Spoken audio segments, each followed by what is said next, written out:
Recipe আম খসটা। এখানে আমটাকে আমি পাতলা করে কেটে নিয়েছি ছোটো ছোটো করে।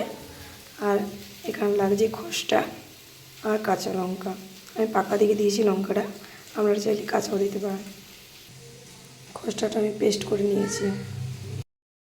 লাগছে হলুদ গুঁড়ো, নুন, জিরে গুঁড়ো, লাগছে চিনি।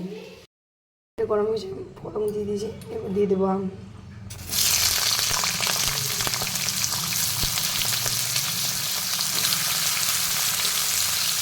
আমটাকে ভালো করে ভেজে নেব।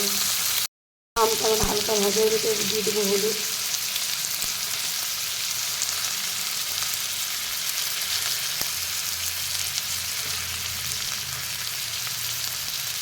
আধ চামচের মতো দিয়ে দেবো নুন।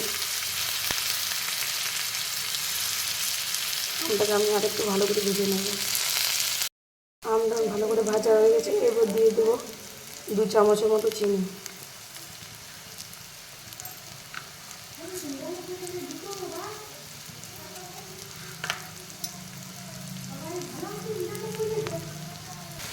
দিয়ে দেবো জল।